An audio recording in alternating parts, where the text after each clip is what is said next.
Доброго дня! В сегодняшнем видео я постараюсь рассказать вам о технике влагозарядного полива.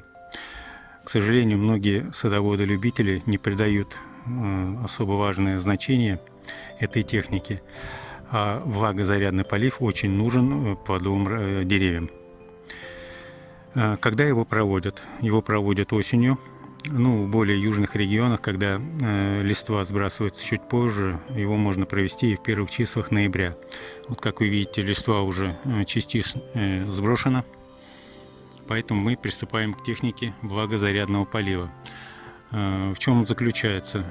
Он заключается в том, что мы должны дереву дать примерно 60-70 литров для того, чтобы оно хорошо перезимовало и не нуждалось во влаге. Если будут слабые дожди или их не будет вообще. Хотя на дождь мы не смотрим, потому что влагу корневая система получить в результате дождя, даже сильного, она не может. Итак, вот у меня первое дерево, которое я поливаю. Ни в коем случае не лью на корневую шейку, как вы видите. Ну и как я в предыдущих видео рассказывал, то есть обязательно мы поливаем, устанавливая шланг в пол-литровую банку, для того, чтобы не размывать верхний слой почвы. Еще раз повторяю, корневая шейка должна оставаться сухой, как вот в этом случае.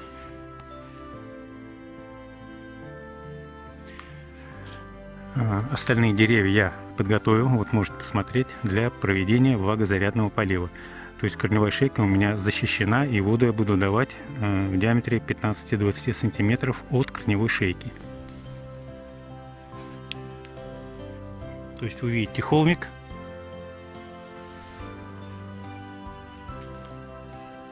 Вот холмик.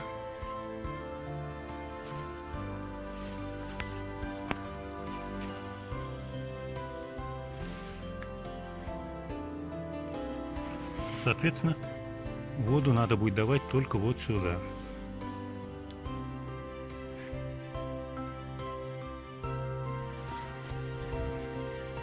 То есть они освобождены от листвы. Вот листва у меня.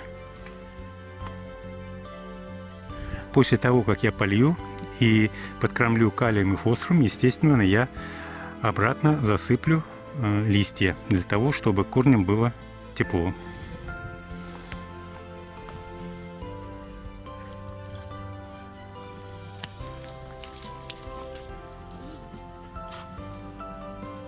Итак, мы положили шланг в очередную лунку. Вот вы видите, вода растекается и не попадает на корневую шейку. Это очень важно.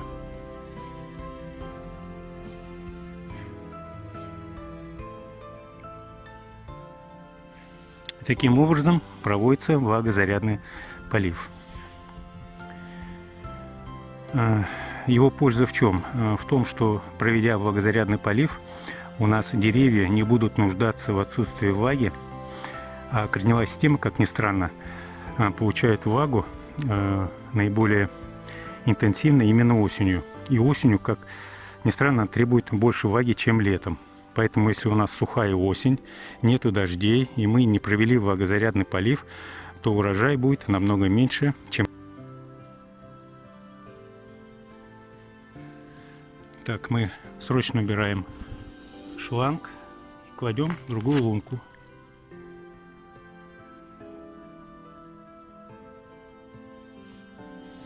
Чем полезен влагозарядный полив? Также, если у нас весна будет без дождей, то деревьям будет также некомфортно, а проведя влагозарядный полив осенью, то есть у нас влага будет сохраняться. Практически.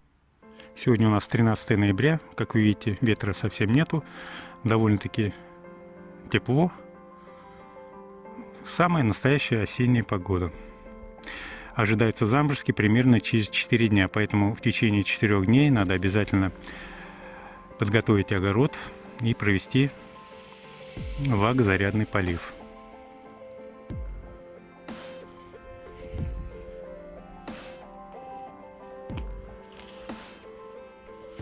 Вот потихонечку у нас колоновидная слива наполняется.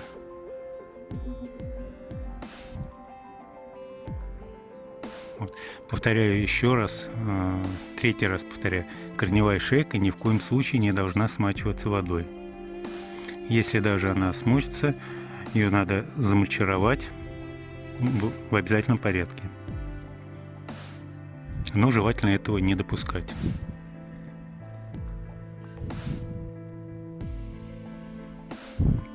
Вода, как видите, вот из этой лунки уже уходит. И минут через 10 я обратно положу туда шланг и дам еще около, примерно 30-40 литров. Возможно, через раз еще.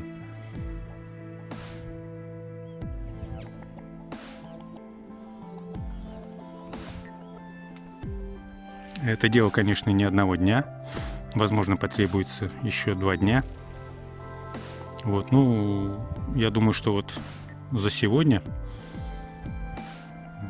примерно 10 деревьев плодовых, и я вот проведу им влагозарядный полив. И в оставшиеся 2 дня проведу влагозарядный полив оставшихся деревьев. Здесь самое главное, спешка не нужна. Все необходимо делать обстоятельно. На этом я закончу свое вот это видео.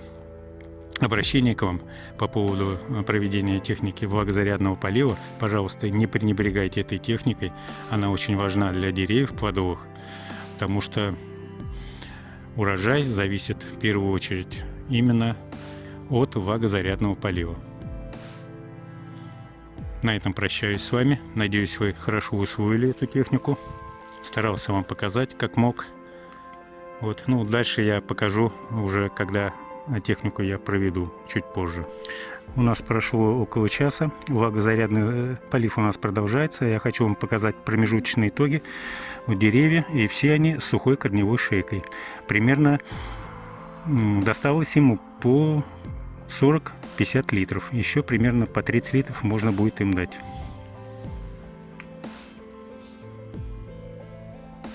Корневая шейка абсолютно сухая.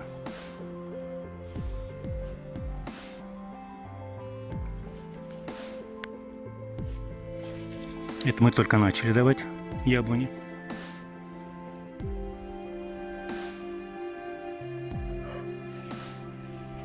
Клоновидная слива.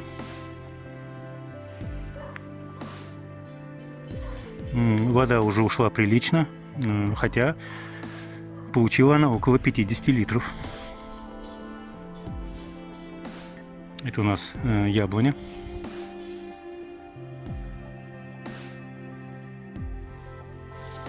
И это 2 вишни.